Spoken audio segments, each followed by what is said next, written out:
వచ్చిన సంఘమంతటికి కూడా లోకరక్షకుడైన యేసు ప్రభువు వారి పరిశుద్ధ నామమున అందరికీ వందనాలండి. చిన్న ప్రార్థన చేసుకుని వాక్య ధ్యానంలోకి వెళ్దాం. పరిశుద్ధుడైన తండ్రి, కనికర పూర్ణుడా, కృపగల దేవా, మీ పరిశుద్ధమైన అత్యున్నతమైన ఘనమైన నామాన్ని బట్టి మీకు వందనాలు, కృతజ్ఞత, స్తోత్రాలు తండ్రి. ప్రభా, ఈ ఉదయకాల సమయంలో మేమేమై ఉన్నామో అది కేవలము నీ కృపను బట్టే నాయన. మా బలము కాదు, మా భక్తి కాదు, మా శక్తి కాదు నాయన. నీవే నీ కృపచేతనే మమ్మల్ని మీరు రక్షించారు ప్రభా. ఆయా నీ సన్నిధిలో రీతిగా కూడి నీ నామాన్ని గణపరచడానికి, నీ నామాన్ని మహింపరచడానికి నీవు ఇచ్చిన గొప్ప భాగ్యాన్ని బట్టి మీకు వందనాలు, స్తోత్రాలు తండ్రి. ప్రభా, అయా నీ సన్నిధిలో కూడి ఉన్న మా అందరితో మీరు మాట్లాడండి. మీరు మాట్లాడితేనే మా జీవితాలు కట్టబడతాయి. మీరు మాట్లాడితేనే మా జీవితాలు వెలిగించబడతాయి.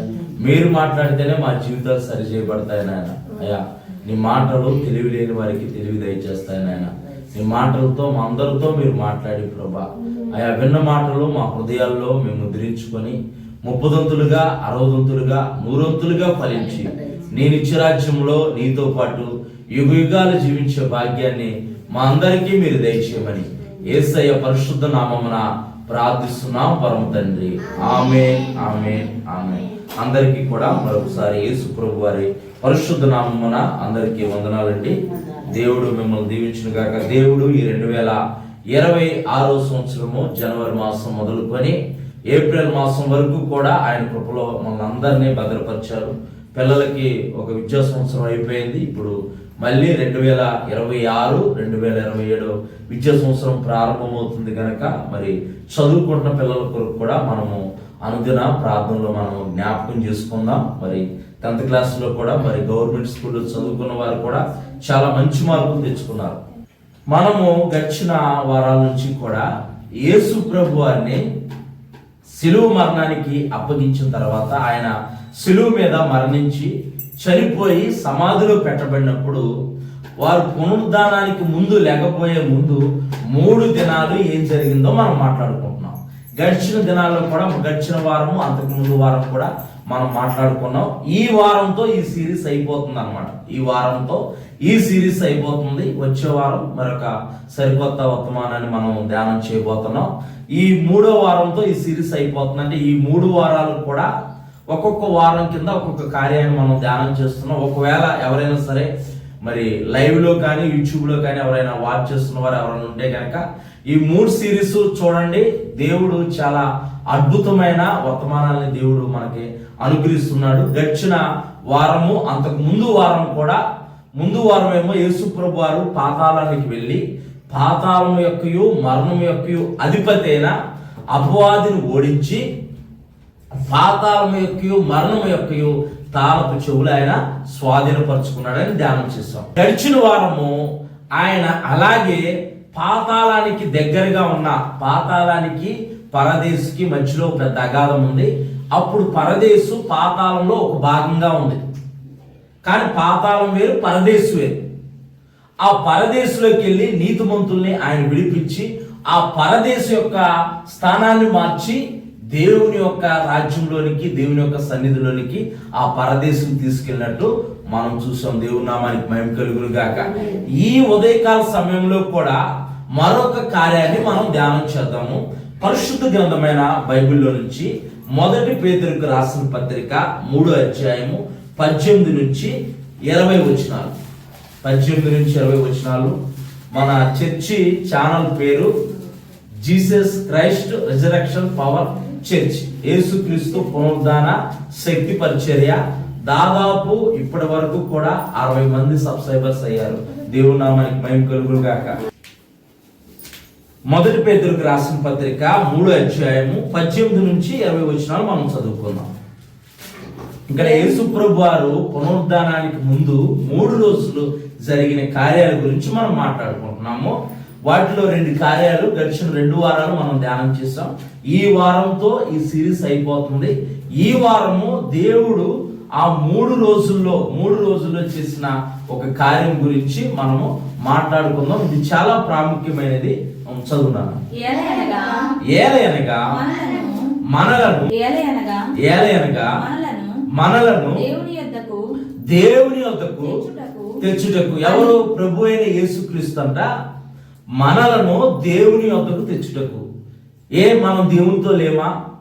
దేవునితో కలిసి జీవించట్లేదా అని అంటే, ఆది కాండంలో దేవుడు మానవుని తయారు చేశాడు, కానీ మానవుడు దేవుని పట్ల అవిధేయత చూపించడం వల్ల దేవుని యొక్క ప్రేమను, దేవుని యొక్క సన్నిధిని కోల్పోయాడు. ఇప్పుడు మనము దేవునికి దూరంగా ఉన్నాం, దూరస్తులుగా ఉన్నాం. అందుకే ప్రభు అయిన యేసుక్రీస్తు మనల్ని దేవుని వద్దకు తీసుకురావడానికి, దేవుని సన్నిధిలోకి తీసుకురావడానికి, ఎందుకంటే పాపం చేసిన వాడు దేవుని సన్నిధిలోకి ప్రవేశించడానికి అర్హత లేదు, ప్రవేశించలేడు కూడా. అందుకే మనల్ని దేవుని వద్దకు తీసుకురావడానికి ప్రభు అయిన యేసుక్రీస్తు ఈ లోకానికి మానవ అవతారిగా వచ్చాడు. దేవుని నామానికి మహిమ కలుగును గాక. చదువునాను. ఏలయనగా మనలను దేవుని యొద్దకు తెచ్చుటకు, అనీతిమంతుల కొరకు నీతిమంతుడైన క్రీస్తు శరీర విషయంలో చంపబడి ఆత్మ విషయంలో బ్రతికింపబడి. ఇప్పుడు ఎలా ఉన్నారు యేసు ప్రభు వారు? శిలువ మరణం పొందాడు శరీర విషయంలో. ఈ యోధా ప్రజలు, యోధా మత పెద్దలు, పరిసయ్యులు, సద్దుకీయులు అనుకుంటున్నారు, మేము యేసయ్యని సిలువ వేసాం, యూదుల రాజును చంపేసాం, ఇంకా మాకెంతో సంతోషంగా ఉంది, ఆనందంగా ఉందని అనుకుంటున్నారు. కానీ ఆయన శరీర విషయంలో చనిపోయాడు. శరీర విషయంలో కూడా ఎందుకు చనిపోయాడంటే అనీతిమంతుల కొరకు అని అక్కడ రాయబడి ఉంది. మనల్ని దేవుని వద్దకు తీసుకురావడానికి, అలాగే అనీతిమంతులైన మనల్ని దేవునితో కలపటానికి, దేవుని సన్నిధిలోకి తీసుకురావటానికి నీతిమంతుడైన యేసు ప్రభు వారు శరీర విషయంలో చనిపోయి ఆత్మ విషయంలో బ్రతికించబడి ఆయన పాతాళంలోనికి వెళ్ళాడు. దేవుని నామానికి మహిమ కలుగును గాక. అక్కడ చదివితే మనకు అర్థమవుతుంది. చదువునాను. పాపముల విషయంలో ఒక్కసారే శ్రమ పడ్డాడట. పాపం విషయంలో. ఎందుకు పాపం విషయంలో ఒక్కసారే శ్రమ పడ్డాడు?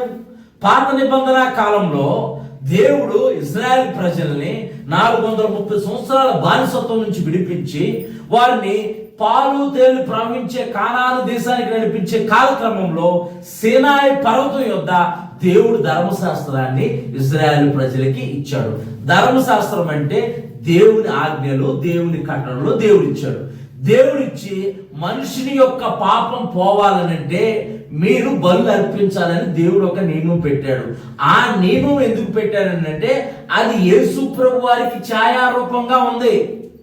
ఆ బలుల వల్ల మానవునికి సంపూర్ణ విమోచన కలగదు. అది యేసు ప్రభు వారికి సాదృశ్యంగా ఉంది, యేసు ప్రభు వారికి ఛాయారూపంగా ఉంది. చూద్దాం మనం ఒకసారి. చూస్తే కనుక ఇక శరీర విషయంలో ఆయన చంపబడి ఆత్మ విషయంలో సజీవుడిగా చేయబడిను. ఆయన పాపుల కొరకు నీతిమంతుడిగా ఒక్కసారే శ్రమ పట్టబడ్డాడు.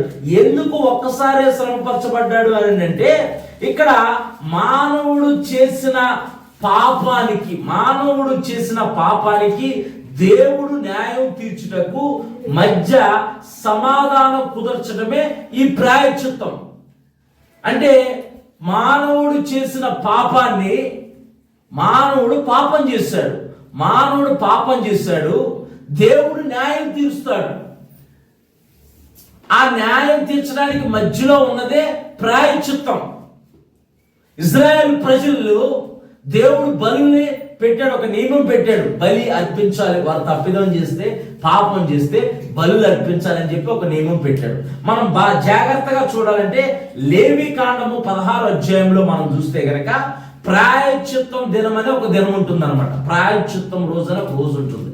సంవత్సరానికి ఒక్కమారే ప్రధాన యాజకుడు తన పాపముల నిమిత్తము, ఇజ్రాయెల్ ప్రజల పాపముల నిమిత్తము ఆయన అతి పరిశుద్ధమైన స్థలంలోనికి వెళ్ళి రక్తాన్ని పోక్షించేవాడు అనమాట. అంటే ప్రాయశ్చిత్తం చేసేవాడు.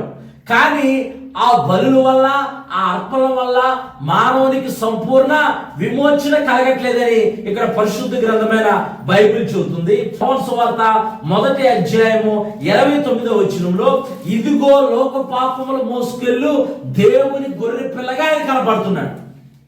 ఏ గొర్రెపిల్ల రక్తాన్ని, నిర్దోషమైన నిష్కలంకమైన గొర్రెపిల్ల రక్తాన్ని వధించి వారు మానవుల యొక్క పాపం నిమిత్తము యాజకుడు ప్రాయశ్చిత్తం చేస్తున్నాడో ఆ యొక్క ప్రాయశ్చిత్తం వల్ల మానవుడికి సంపూర్ణ విమోచన కలగట్లేదు. పాపములకు విడుదల కలగట్లేదు. మళ్ళీ ఏడాది మళ్ళీ అదే తంతు. ఈ ఏడాది ప్రాయశ్చిత్తం దినం రోజున ఇశ్రాయేలు ప్రజల యొక్క పాపములన్నిటి కొరకు ప్రాయశ్చిత్తం చేశారు.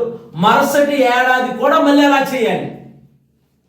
అంటే సంపూర్ణ విమోచన దొరికిందా, దొరకలేదా? దొరకట్లా. అందుకే హెబ్రీయులకు రాసిన పత్రిక 9వ అధ్యాయము 22వ వచనం చదువుదాం. మరియు ధర్మశాస్త్ర ప్రకారము సమస్త వస్తువులను రక్తము చేత శుద్ధి చేయబడిననియు రక్తము చిందింపకుండా పాప క్షమాపణ కలగదనియు సామాన్యముగా చెప్పవచ్చు. ఎందుకంటే మానవుని రక్తంలోనికి పాపం ప్రవేశించింది. మానవుడి రక్తమే చిందింపబడాలి. కానీ వీళ్ళు ఎడ్ల యొక్క రక్తము, కోడిల యొక్క రక్తము, గొర్రెల యొక్క రక్తాన్ని చిందిస్తున్నారు. మానవుని యొక్క పాపం పోవాలంటే పరిశుద్ధుడైన మానవుని యొక్క రక్తం చిందించబడాలి. అప్పుడు పాప విమోచన కలుగుతుంది. మరి గొర్రెల యొక్క రక్తము, మేకల యొక్క రక్తము మానవుని పాపాన్ని తీసే విధంగా లేదు. వారు ఏటేటా బలు అర్పిస్తున్నారు. ప్రాయశ్చిత్తం దినం రోజున అతి పరిశుద్ధ స్థలంలోనికి వెళ్ళి ప్రధాన యాజకుడు ప్రాయశ్చిత్తం జరిగిస్తున్నాడు.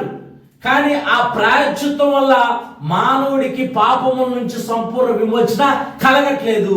అందుకే యేసు ప్రభువారు ఈ లోకానికి వచ్చి కన్యకైన మరీ గర్భాన పరిశుద్ధాత్మ ద్వారా పరిశుద్ధునిగా జన్మించి 33.5 సంవత్సరాలు ఈ భూలోకంలో ఆయన జీవిస్తూ అనేక అద్భుత కార్యాలు, అనేక ఆశ్చర్య కార్యాలు చేసి కల్వరి సిలువు పైన ఆయన ఒక్కసారే బలి అయ్యాడు. దేవుని నామానికి మహిమ కలుగును గాక. ఒక్కసారే బలి అయ్యాడు ఆయన. ఒక్కసారి పరిశుద్ధుడైన యేసు ప్రభువారి బలి త్యాగం ద్వారా మానవుని యొక్క పాపములకు సంపూర్ణ విమోచన కలుగుతుంది. దేవుని నామానికి మహిమ కలుగును గాక. ఎందుకనంటే పాపం ద్వారా వచ్చే జీతం మరణం. ఇక్కడ హెజ్కేలు గ్రంథము 18వ అధ్యాయము 4వ వచనం చూస్తే కనుక పాపం చేసేవాడు తప్పకుండా మరణించవలసిందే అని ఉంది. చదువు నాన్న హెజ్కేలు గ్రంథం ఒకసారి. హెజ్కేలు గ్రంథము 18వ అధ్యాయం 4వ వచనం. మనుషులందరూ నా వశములో ఉన్నారు. తండ్రులేమి కుమారులేమి అందరూ నా వశములో ఉన్నారు. పాపం చేయవాడెవడో వాడే. అంటే పాపం చేసేవాడు అవశ్యకముగా మరణం అవ్వాల్సిందే. ఈ లేఖనం అదే చెబుతుంది. పాపం చేసేవాడు మరణించాలి. కానీ యేసు ప్రభువారిలో ఏ పాపం లేదు గనక ఆయన శరీర రీతిగా చంపబడి సమాధిలో పెట్టబడి ఉన్నా సరే ఆత్మరూపిగా ఆయన పాతాళంలోనికి వెళ్ళాడు. దేవుని నామానికి మహిమ కలుగును గాక. ఎందుకు పాతాళంలోనికి వెళ్ళాడు అని అంటే చూద్దాం ఒకసారి. ఇక్కడ హెబ్రీయులకు రాసిన పత్రిక 7వ అధ్యాయం 22వ వచనం ఒకసారి చదువుదాం. హెబ్రీయులకు రాసిన పత్రిక 7వ అధ్యాయము 27వ వచనం. ఆయన ఒక్కసారి తను తానుగా అర్పించుకొని ధర్మశాస్త్రము బలహీనతలు గల. హెబ్రీయులకు రాసిన పత్రిక 7వ అధ్యాయం 27వ వచనం. 27. ధర్మశాస్త్రము బలహీనత గల మనుషులను యాజకులుగా అంటే బలహీనుడే మనిషే యాజకత్వం జరిగిస్తున్నాడు. అంటే ఆయన పాపాల కొరకు, మనుషుల పాపాల కొరకు కూడా ఆయన ప్రాయశ్చిత్తం చేయాలి. ధర్మశాస్త్రం అంటే దేవుని యొక్క ఆజ్ఞలు, దేవుని యొక్క కట్టడలు. మొదటి నుంచి చదువున్నాను. ధర్మశాస్త్రము బలహీనతల గల మనుషులు బలహీనత గలవారే.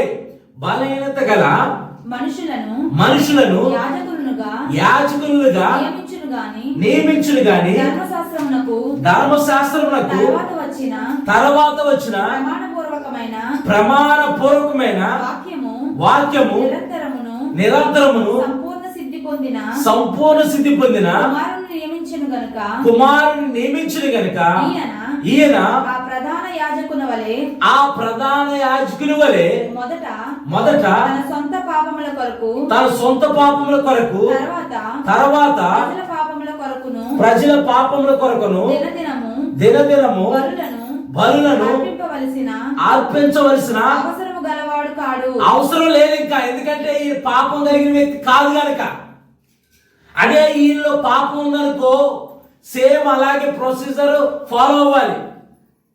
ఈయనలో పాపం లేదు గనక ఈయన తన పరిశుద్ధమైన రక్తాన్ని చిందించి ఒక్కసారి బలిత్యాగం ద్వారా ప్రాయశ్చిత్తం చేశాడు. అందుకే శిలువ మీద మరణము 6వ మాటను కనుక మనం చూస్తా ఉంటే సమాప్తమయ్యింది, ఇట్ ఫినిష్ అని ఉంటుంది ఇంగ్లీష్లో. సమాప్తమయ్యింది అని అంటే ఆయన ఆ కార్యాన్ని సంతృప్తి చేశాడు. దేవుని నామానికి మహిమ కలుగును గాక.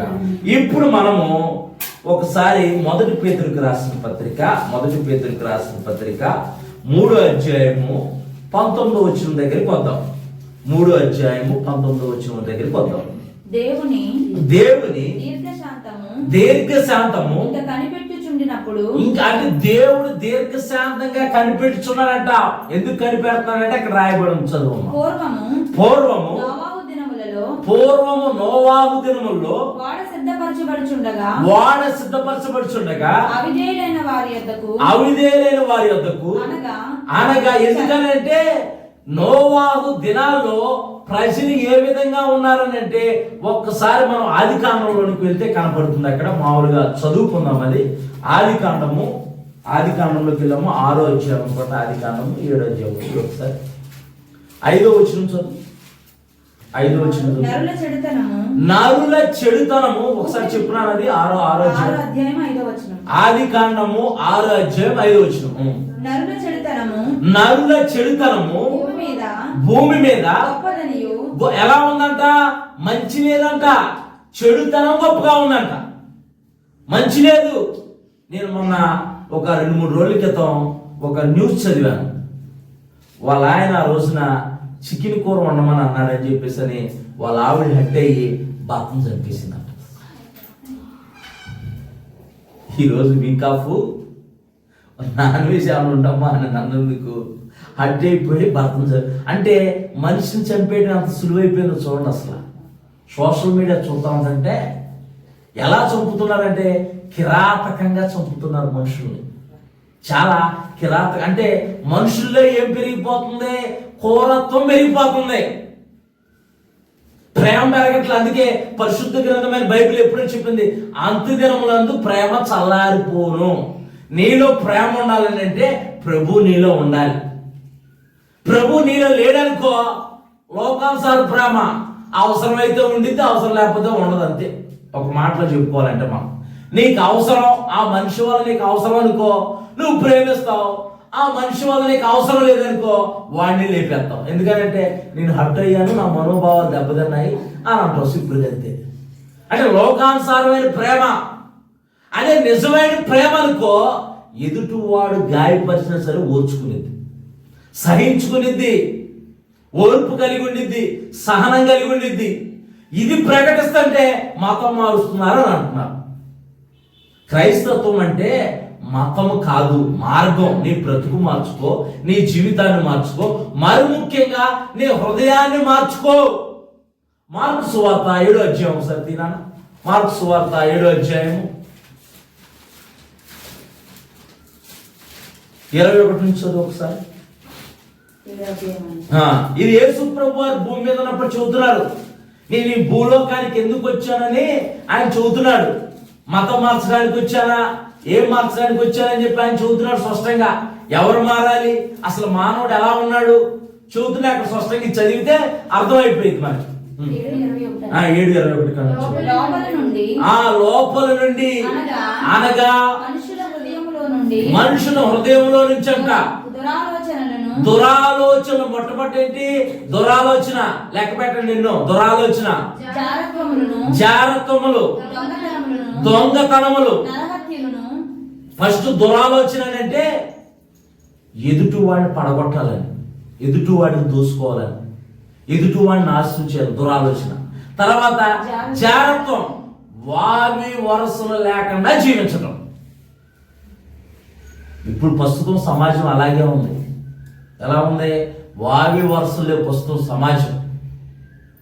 నిన్నే ఇప్పుడు సోషల్ మీడియాలో అది న్యూస్ హల్చల్ అవుతుంది. ఇద్దరు భార్య భర్తలు ఉన్నారు. భార్య అంట భర్తకు తెలియకుండా ముగ్గురితో అక్రమ సంబంధం పెట్టుకుందంట. ఈయనకి మరి ఎలా వచ్చినాయో నేను అంత పూర్తిగా చదవలేదు, కానీ భర్తకి వీడియోలు వచ్చినాయంట. వాడు సూసైడ్ చేసుకుని చచ్చిపోయాడు. అంటే ఎలా ఉందో చూడండి, లోకం ఎలా ఉందో చూడండి. ప్రేమించినోడు కొరకు కడుపును పుట్టిన పిల్లల్ని చంపేస్తున్నారు తల్లులు. అందుకే పరిశుద్ధ గ్రంథమైన బైబిల్ అందే, తండ్రి మరిచినా తల్లి విడిచినా నిన్ను విడవను ఎడబాయని అంటున్నాడు దేవుడు. దేవుడు నామానికి మహిమ కలుగును గాక. అది అంటే ఈ లోకంలో ప్రేమ ఎలా ఉంది? ఎవడు ఎక్కువగా ప్రేమ చూపిస్తే అదే ప్రేమ అనుకుంటున్నారు. అలా ఉంది ప్రేమ లోకంలో. ఇది గుడ్డి ప్రేమ. ఇది అందుకే గుడ్డి ప్రేమ అని అంతే అనేక మంది కవులు అన్నారు, అనేక మంది గేయకారులు కూడా రాశారు. చదువునాను ఒకసారి, చదువు మార్కు సువార్త చదువు ఒకసారి. లోపల నుండి అనగా మనుషుల హృదయంలో నుండి దురాలోచనలను జారత్వములను దొంగతనాలు అసలు పెచ్చిరెళ్ళిపోతున్నాయి. దొంగతనాలు ఆ చిన్నతనంలో దొంగతనం జరిగిందంటే ఎక్కడో దొంగతనం జరిగింది. ఎండాకాలం బయట అందరూ ఆరు బయట మంచాలు వేసుకొని పడుకుంటారు కనుక అప్పుడు ఎక్కడి నుంచో బీహార్ నుంచి ఎక్కడి నుంచో దొంగలు వచ్చేవాళ్ళరా అమ్మ నువ్వులు అంతే. ఎక్కడో దొంగలు పడ్డారంటే అయిపోయి దొంగలు పడ్డారా అన్నట్టు ఉంటారు. ఇప్పుడు ఇక్కడ వేసిన బండిని ఇక్కడ వేసింది అంటే 5 నిమిషాల్లో మాయమైపోతుంది. అంత ఫాస్ట్గా అప్డేట్గా ఉన్నారు. ఇదంతా ఒక దొంగతనాలు అయితే నీ అకౌంట్లో ఫోన్లో ఉన్న డబ్బులు నీకు తెలియకుండానే లాగేస్తారు. అంత అప్డేట్ అయిపోయారు దొంగలు. అంటే దొంగతనం ఎదుటి వాడిది దోచుకునే తనం దొంగతనం. ఎదుటి వాడిది ఆశించు దొంగతనాలు. చదువునాను. నరహత్యలు. మన భారతదేశం చాలా నెంబర్ 1 స్థానంలో ఉందన్నమాట. ఇంట్లో మన భారతదేశం నెంబర్ 1 స్థానంలో ఉంది. ఇవన్నీ పక్కన పెట్టేసి మతం మార్చేస్తున్నారు. మనుషులు మారనరా బాబు అని చెబుతుంది క్రైస్తవం. ఏం చెబుతుంది? మనుషులు మారండి, మీ బతుకులు మార్చుకోండి, సమాజాన్ని బాగు చేద్దామని ఉద్ధరిద్దామని చెప్పేసి ఉన్న డిపార్ట్మెంట్లే ఉద్ధరించలేకపోతున్నారు. భయపెడితే కొడితే మానవుని యొక్క హృదయం మారదు. వాడు ఎన్నిసార్లు జైలుకి వెళ్ళి వచ్చినా సరే మళ్ళీ అదే విధంగా జీవించేవాడు చాలా మంది ఉన్నారు. అవసరమైతే డబ్బు కట్టి బెయిల్ మీద తీసుకొచ్చేవాళ్ళు ఉన్నారు. నాకు ఎందుకని అన్నట్టు ఉన్న పరిస్థితి. కానీ యేసు ప్రభు వారి లోకానికి వచ్చింది మానవుని హృదయం మార్చడానికి. నా హృదయం మార్చబడింది కాబట్టే దేవుడు నన్ను పట్టుకున్నాడు కాబట్టే నేను ఈ దినం సజీవుడిగా ఉన్నాను. దేవుడు నామానికి మహిమ కలుగును గాక. మానవ హృదయాన్ని మార్చే దేవుడు ఆయన. మతాలు మార్చే దేవుడు కాదు, కులాలు మార్చే దేవుడు కాదు. ఇప్పుడు మతానికి కులానికి లింక్ చేసి ఇప్పుడు లేనిపోని చర్చ, లేనిపోని రచ్చ లేవనెత్తుతున్నారు. ప్రజలు రాజకీయ నాయకులు ఎన్నుకుందే ప్రజల క్షేమం కలిగి ప్రజల్ని క్షేమంగా చూడటానికి, ప్రజల బాగోగులు చూడటానికి, ప్రజల మీద పెత్తనం చెలాయించడానికి కాదు. ప్రజలు తిరగబడ్డారనుకో ప్రభుత్వాలే కూలిపోతాయి. ప్రజలు తిరగబడినంతసేపే. ప్రజలు తిరగబడ్డారనుకో నాయకులు ఉండడం, ప్రభుత్వాలు ఉండవు, ఏవి ఉండవు, అన్ని కనుమరుగైపోతాయి.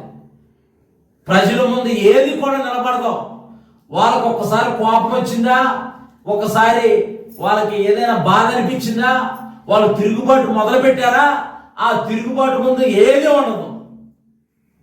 ఎవడో కూడా నిలబడలేడు కూడా. దేవుడు అధికారం ఇచ్చాడంటే అధికారాన్ని దేనికి ఉపయోగించాలి? ఒకడు క్షేమం కోరడానికి ఉపయోగించాలి, ఒకడికి అవసరతలు తీర్చడానికి ఉపయోగించాలి. ఎవడైనా సాయం అని దగ్గరికి వస్తే వాడికి సాయం చేసే విధంగా ఉండాలి. మతాల మధ్య కులాల మధ్య చిచ్చులు పెట్టి వాళ్ళకి గొడవలు పెట్టి వాళ్ళని రెచ్చగొట్టే మాటలు మాట్లాడి, అంటే మనిషి ఏమనుకుంటాడంటే నన్ను ఎవడో ఏం చేయలేడు కదా అనుకుంటాడు. కానీ దేవుడు అనే కూడా అక్కడ ఉన్నాడు పైన. వాడు టైం వచ్చిందనుకో హేరోదే పురుగులు పడి చనిపోయాడంట. పరిశుద్ధ గ్రంథమైన బైబిల్లో రాయబడి ఉంది. నేనే దేవుణ్ణి అని అనుకున్నాడు ఒకడు. నేనే దేవుణ్ణి అనుకుంటే తీసుకెళ్లి ది గ్రేట్ నెబుకద్నెజర్ అడవిలో గడ్డి తినిపించాడు దేవుడు. మంచుకు తడిశాడు, ఎండకు ఎండాడు, వానకు తడిశాడు, జంతువులతో పాటు గడ్డి వేశాడంట. ఆ తర్వాత బుద్ధి వస్తే, అయ్యా నాకు బుద్ధి వచ్చిందంటే ఇప్పుడు కూర్చోబెడతాను సింహాసనం మీద అన్నాడు. అంటే రాజుల్ని అధికారుల్ని సింహాసనం మీద కూర్చోబెట్టేది ఒక ఆయన ఉన్నాడు. ఆయనే ప్రభువులకు ప్రభు, రాజులకు రాజు, ఆయన ప్రభు అయిన యేసుక్రీస్తు. దేవుని నామానికి మహిమ కలుగును గాక. అంటే ఇప్పుడు పరిస్థితులు ఎలా ఉన్నాయంటే, మీ ఓట్లు మాకు అవసరంలా, మాకు ఎవరి ఓట్లు అవసరంలా. ఎందుకు అవసరం లేదంటే, మా ఓట్లు మేమే గుద్దుకుంటున్నాం కాబట్టి రాత్రులు అందుకే గెలుపుతున్నాం మేము, మాకు ఎవరి ఓటు అవసరం లేదని అంటున్నారు. కానీ దేవుడు అనేవాడు అక్కడ ఉంటాడు. గొప్ప గొప్ప వారిని, యూదుల్ని చంపి నానా హింసలు పెట్టిన హిట్లరే ఆత్మహత్య చేసుకుని చనిపోయాడు. ఎవడు సంప్రదాయం అని. దేవుడికి, దేవుని పిల్లలకి, పేద ప్రజలకి వ్యతిరేకంగా లేచిన వాడు ఎవడో కూడా చరిత్రలో ఉండడు, నామరూపాలు లేకుండా పోతున్నాడు. ఇక్కడ యేసు ప్రభువారు చెబుతున్నారు ఈ మార్కు సువార్తలో, నరహత్యలు, దొంగతనము, మత్సరము, చదువునానా, వ్యభిచారం కూడా పెంచి వెళ్ళిపోయింది. వ్యభిచారం, లోభములను, ఎక్కడ చూసినా అదే. చదువునానా, చెడుతనము, కృత్రిమము, అంటే వాళ్ళకు వారిగా సృజించుకుంటున్నారు. కృత్రిమములు, కామ వికారమైన కార్యకలాపాలు, చెడు దృష్టి, దేవదూషణ, దేవుడిని దూషిస్తున్నారు. మొన్న గడిచిన సంవత్సరాల్లో కాలిఫోర్నియాలో అక్కడ హాలీవుడ్ అని పెద్ద సినీ సంస్థ ఉండింది. వారందరూ ఒక మీటింగ్ పెట్టుకొని దేవుడికి ఎన్ని మార్కులు వేస్తున్నారని అంటే దేవుడికి 0 మార్కులు అన్నారు. అంతే. చిన్న కారు చిచ్చు, కాలిఫోర్నియాలో ప్రతి సంవత్సరం కారు చిచ్చు ఉంటానే ఉండేది అడవుల్లో. చిన్న కారు చిచ్చు మొత్తం కాలిఫోర్నియా మొత్తం బూడి చేసి పెట్టేసింది. అంటే దేవునికి వ్యతిరేకంగా లేచాడనుకో మానవుడికే నష్టం, దేవునికి ఏ నష్టం లేదు. చదువునాను. అహంభావమును, అవివేకమును వచ్చి ఇవన్నీ ఎలా ఎక్కడి నుంచి వస్తాయంట? మానవుని హృదయంలో నుంచే వస్తాయంట, ఎక్కడి నుంచో బయట నుంచి రావు. ఆ హృదయాన్ని బాగు చేయడానికే ప్రభు అయిన యేసుక్రీస్తు ఈ లోకానికి వచ్చాడు. అదే క్రైస్తవత్వం చెబుతుంది. ముందు నీ హృదయాన్ని బాగు చేసుకో, నీ బ్రతుకును బాగు చేసుకో, అప్పుడు నీ కుటుంబం బాగుపడింది, నీ జీవితం బాగుపడింది. వీటన్నిటిని వదిలేశారు. ఇప్పుడు కూడా ఈ దినాల్లో కూడా కుటుంబాలు కట్టబడుతున్నాయంటే అది కేవలము దేవుని యొక్క వాక్కు ద్వారానే, క్రైస్తత్వం ద్వారానే. దేవుని నామానికి మహిమ కలుగును గాక. ఎన్నో కుటుంబాలు విచ్ఛిన్నమైపోతున్నాయి, సమాధానం లేకుండా ఉన్నాయి, సంతోషం లేకుండా ఉన్నాయి. ఇప్పటి వరకు కూడా కుటుంబాలు కట్టబడుతున్నాయంటే అది దేవుని యొక్క కృప వల్లనే, దేవుని యొక్క వాక్యం ద్వారానే. దేవుని నామానికి మహిమ కలుగును గాక. ఈ నోవాహు దినాల్లో ప్రజలు ఎలా ఉన్నారంట? ఒక్కసారి చదువున్నాను. ఇప్పుడు ఆదికాండానికి రా ఒకసారి. ఇవన్నీ మానవుని హృదయంలో ఉన్నాయి. దేవుడు మానవుణ్ణి తన పోలిక చొప్పున, తన స్వరూపమందు నిర్మించుకున్నాడు. కానీ మానవుడు దేవునికి అవిధేయతగా జీవించడం వల్ల, దేవుడు చేయవద్దని పని చేయటం వల్ల మానవ లోపంలోకి పాపం ప్రవేశించి ఈ అన్ని లోపల మానవ హృదయంలో ఉన్నాయన్నమాట. మా చిన్నతనంలో ఒక చిన్న పాకెట్ పుస్తకం ఉండేది అనమాట. ఆ పుస్తకం మీద హృదయం బొమ్మ వేసి ఉండేది. రవి హృదయం అని రాసి ఉండేది దానిపైన. గుర్తుందో లేదో, మా చిన్నతనంలో సువార్త పత్రికలాగా ఇంత బుక్లెట్ ఒకటి ఇచ్చేవాళ్ళు, ఇంత పుస్తకం ఇచ్చేవాళ్ళు. 2 పేజీలే ఉండేది దాంట్లో. దాని మీద రవి హృదయం అని రాసి ఉండేది. రాసి ఉండి ఆ హృదయం లోపల ఏమేమి ఉన్నాయంటే పంది, సింహము, నెమలి, ఇవన్నీ ఉండే లోపల. అంటే ఒక్కొక్క దాంతో పోల్చారు, ఒక్కొక్క స్వభావాన్ని ఒక్కొక్క జంతువుతో పోల్చారన్నమాట. ఎప్పుడైతే యేసు ప్రభు వారు ఆ హృదయంలోకి వచ్చారో అవన్నీ బయటికి వెళ్ళిపోయినట్టుండే అన్నమాట. అంటే ఆ స్వభావాలన్నీ కప్ప, అలాగే అవన్నీ స్వభావాలన్నీ బయటికి వెళ్ళిపోయినట్టు ఆ బుక్ మీద ఉండేవి అనమాట. అంటే మనం ఏం చేస్తే మన హృదయంలో ఉన్న స్వభావం మారిద్దని దాని మీద రాసి ఉండేది అనమాట. అది వాస్తవం. ఇక్కడ ఈ ఆది కాండంలో ఎలా ఉన్నారంట? దేవుడు నిర్మించిన జనాంగము, దేవుని ప్రజలు ఎలా ఉన్నారంట? చదువునాను. నరుల చెడుతనము భూమి మీద గొప్పదనియు, భూమి మీద గొప్పదనియు, వారి హృదయం యొక్క తలంపులలోని, వారు హృదయం యొక్క తలంపులోని ఊహాంతయు ఎల్లప్పుడు కేవలము చెడ్డదని, కేవలం చెడ్డది, మంచిదే లేదంట. అది చూసి దేవుడు సంతాపం పొందాడంట, బాధపడ్డాడంట, దేవుని హృదయం ఉంచుకుందంట. అయ్యో, నేను చేసిన మానవులో వారి ఇష్టానుసారంగా వారు జీవిస్తున్నారు, తప్పిదాలు చేయడానికి, ఒకరినొకరు చంపుకోవడానికి, ఒకరినొకరు నాశనం చేసుకోవడానికి, చెడు కార్యాలు చేయడానికి వారు ముందడుగు వేస్తున్నారు తప్పితే గాని నాతో సహవాసం చేయడానికి ఎవరో లేరని చెప్పేసి చూస్తా ఉంటుంటే ఒకే ఒక వ్యక్తి, ఒక కుటుంబం కనబడిందంట. అదే నోవాహు కుటుంబం. దేవుని నామానికి మహిమ కలుగును గాక. అందుకే అక్కడ రాయబడింది, ఒకసారి చదువునానా. నోవాహు తరంలో నోవాహు ఒక్కడే నీతిమంతుడిగా కనపడ్డాడంట.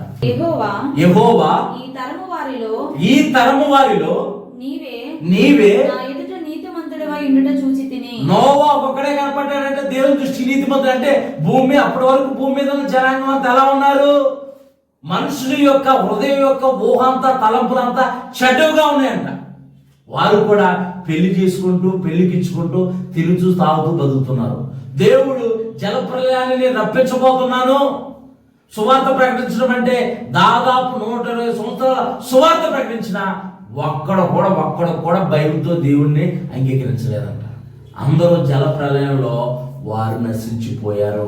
నోవాహు కుటుంబం ఒక్కటే రక్షింపబడింది.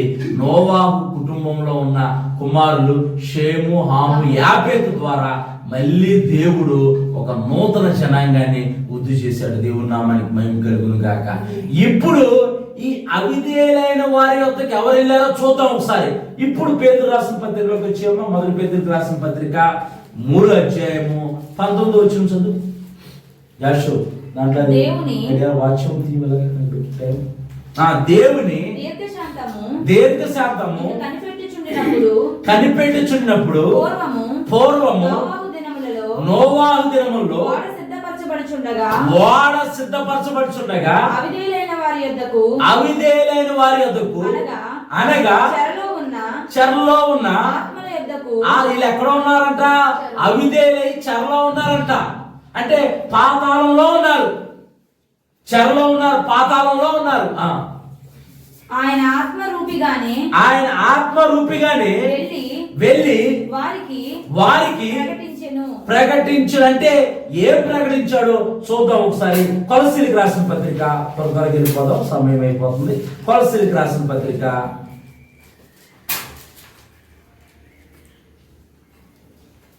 2వ అధ్యాయము 14-15 వచనాలు. కొలస్సీలకు రాసిన పత్రిక. మరియు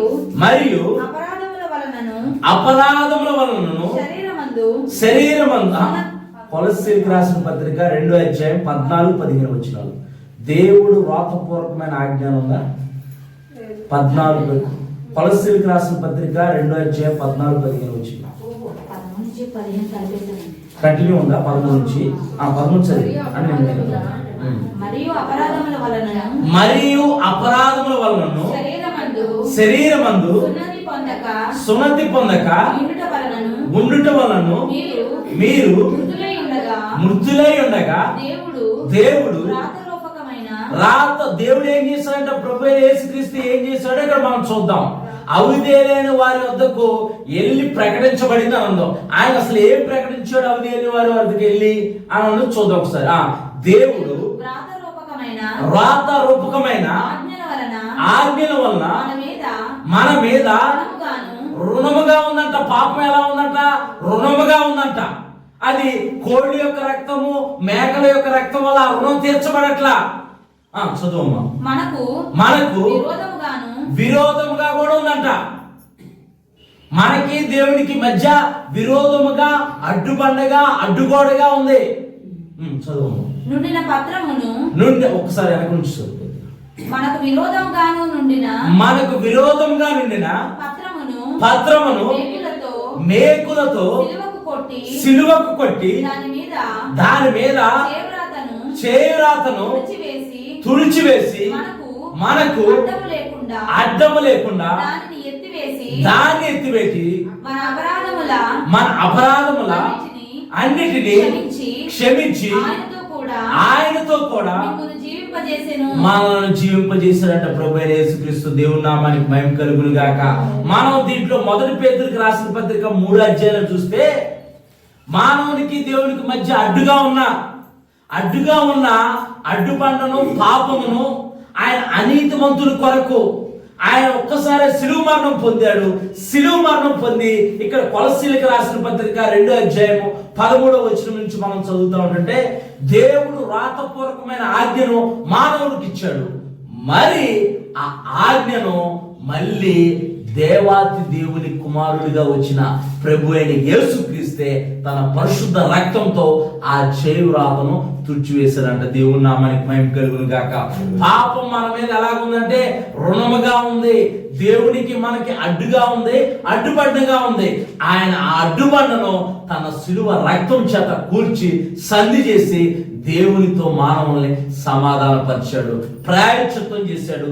ప్రాయశ్చిత్తం అని అంటే అర్థం ఏంటంటే, ప్రాయశ్చిత్తం అంటే ఎంటోన్మెంట్, అంటే దేవుడు మరియు మనిషి ఒక్కటవ్వటము, దేవుని ఉగ్రతను చల్లార్చి పాపిని దేవునితో కలిపే ప్రక్రియే ఎంటోన్మెంట్ అంటే ప్రాయశ్చిత్తం. దేవుని నామానికి మహిమ కలిగి, అంటే దేవునితో ఉన్న సంబంధాన్ని మానవుడు కోల్పోతే మళ్ళీ అదే సంబంధాన్ని తిరిగి కట్టి దేవునితో మానవుల్ని సమాధానపరిచాడు. దేవుని నామానికి మహిమ కలుగును గాక. చదువునారు. ఆయన ప్రధానులను అధికారులను నిరాయుధులుగా చేసి శిలువ చేత జయోత్సాహంతో వారిని పట్టి తెచ్చి బాహ్యాటముగా వేడుకకు కనబరిచి ఇప్పుడు ఏం చేశాడు? పాతాళంలోకి వెళ్ళాడు అవిధేయులైన వారి వద్దకు. అలాగే ఇక్కడ ప్రధానులు అధికారులు అంటే ఎఫెసీయులకు రాసిన పత్రిక 6వ అధ్యాయంలో మనం చూస్తూ ఉంటాం. అక్కడ మనం పోరాడినది ప్రధానులతో అధికారులతో కాదు, కానీ ప్రస్తుతం ఉన్న అంధకార దురాత్మల సమూహంతో. అంటే ఇక్కడ ప్రధానులు అధికారులు అంటే దురాత్మ సంబంధమైన వాటి యొక్క కేడలు అన్నమాట. అంటే అపవాదికి పనిచేసే యొక్క కేడలు, మానవ సంబంధమైన అధికారులు కాదు, దురాత్మ సంబంధమైన అధికారులు. ఆ అధికారులను అంతటినీ ఆయన ఓడించాడంట. దేవుని నామానికి మహిమ కలుగును గాక. ఓడించడమే కాదు, ఆయన పాతాళంలోనికి వెళ్ళాడు, అపవాదిని ఓడించి మరణము యొక్కయు పాతాళం యొక్కయు తాళపు చెవులు ఆయన స్వాధీనపరుచుకున్నాడు. అలాగే అవిధేయులైన వారి వద్దకు, అంటే దేవుని సువార్త నమ్మలేదు. ఎప్పటి నుంచి నమ్మలేదు? నోవాహు దినము నుంచి నమ్మలేదు. చాలా మంది అవిధేయత చూపిస్తున్నారు. వారందరి దగ్గరికి వెళ్ళి ఇదిగో నేను అధికారులను ప్రధానులను అంటే ఈ దురాత్మ సమూహం యొక్క సామ్రాజ్యం అంతటినీ నేను ఓడించానని ఆయన విజయోత్సాహంతో వేడుకలు కనపరిచాడు. రోమా సామ్రాజ్యంలో ఎవరైనా సైనికులు, ఎవరైనా సైన్యాధిపతి కానీ రాజులు కానీ ఒక దేశాన్ని వారు గెలిచారనుకో, అక్కడ ఆ రాజ్యంలో ఉన్న రాజుల్ని అధికారులందరినీ కూడా సంఖ్యలతో బంధించి ఊరంతా తిప్పుతారన్నమాట. అంటే వీళ్ళని మేము ఓడించాము, వీరు మాకు బందీలుగా ఉన్నారు అన్నట్టు. ఇప్పుడు యేసు ప్రభు వారు కూడా పాతాళంలోనికి వెళ్ళారు. పాతాళంలోనికి వెళ్ళి ఆ యొక్క అపవాది యొక్క అధికారాన్ని ఆయన చేజిక్కించుకున్నాడు. ఇప్పుడు అపవాది చచ్చిన పాము టైపు అన్నమాట. ఎలాగా? వాడు మనల్ని ఏమీ చేయలేడు.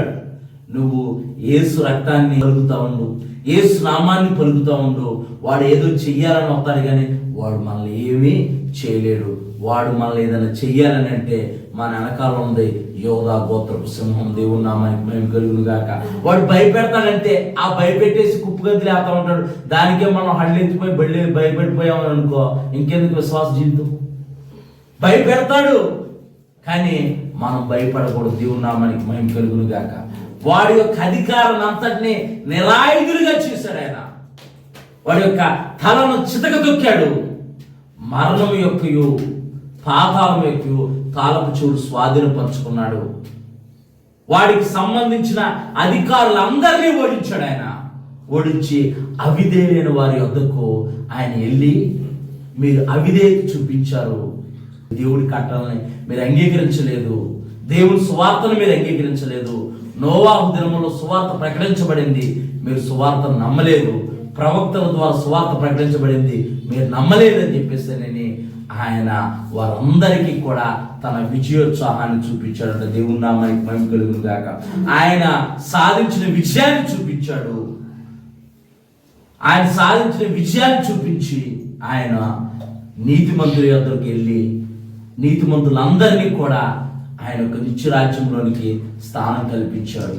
ఈ ఉదయకాల సమయంలో మనము కూడా ఆయన మనకిచ్చిన కృపను, ఆయన మన అపరాధములన్నింటినీ, మన పాపములన్నింటినీ కూడా సిలువ మాను పైన మోసుకున్నాడు. మనపై రుణముగా ఉన్న పాపం అనే రుణాన్ని ఆయన కొట్టివేశాడు. ఇప్పుడు పాపం అనే రుణము మన మీద లేదు. కేవలము యేసు ప్రభు వారి కృపే మన మీద ఉంది. దేవుని నామానికి మహిమ కలుగును గాక. కృపయే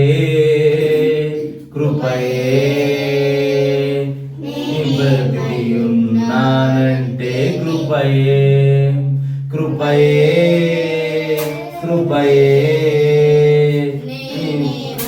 ఉన్నాను నీ కృపయే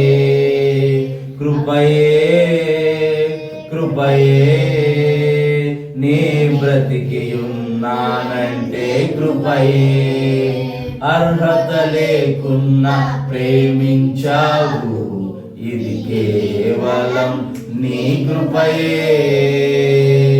యోగ్యత లేకున్నా హెచ్చించావు, ఇది కేవలం నీ కృపయే. ఆయన కృపే మన మీద ఉంది. పాపమనే రుణభారం మన మీద లేదు. క్రీస్తు యేసునందు ఉన్న వారికి ఏ శిక్షా విధి లేదు. ఆయన తన శిలువ మరణము ద్వారా మరణాన్ని జయించాడు, నీతిమంతులను విడిపించాడు. తన విజయోత్సాహాన్ని అవిధేయులైన వారి యొద్ద ఆయన విజయోత్సాహాన్ని చూపించాడు, ప్రకటించాడు. ఆయన విజయాన్ని సాధించాను నేను. అవిధేయులైన వారి యొద్ద తన విజయాన్ని ఆయన ప్రదర్శించాడు. అపవాది యొక్క బలం అంతటి మీద ఆయన అధికారాన్ని సంపాదించాడు. నీవు యేసు ప్రభు వారి యందు విశ్వాసం ఉంచి ఆయన రక్తంలో కడగబడి ఆయన సంఘంలో చేర్చబడి నీవు విశ్వాస సంబంధమైన క్రియలు చేస్తూ ప్రభుతో నువ్వు అంటకట్టబడి ఉంటే ప్రభువు నీ పక్షాన ఉంటాడు, ప్రభువు నీ పక్షాన పోరాడతాడు. ఏ యొక్క బలహీనత, ఏ యొక్క వ్యాధి ఏవి కూడా నిన్నేమీ చేయలేదు. నీవు క్రీస్తుతో సత్సంబంధం కలిగి నీవు జీవిస్తూ ఉంటుంటే నీకు ఎదురయ్యే విశ్వాస సంబంధమైన పోరాటాలన్నింటిలో కూడా ఆయన నీ పక్షా నుండి పోరాడి ఆయన విజయాన్ని కలగజేస్తాడు. అట్టి కృప దేవుడు మనందరికీ దయచేయును గాక. ఆమేన్, ఆమేన్, ఆమేన్.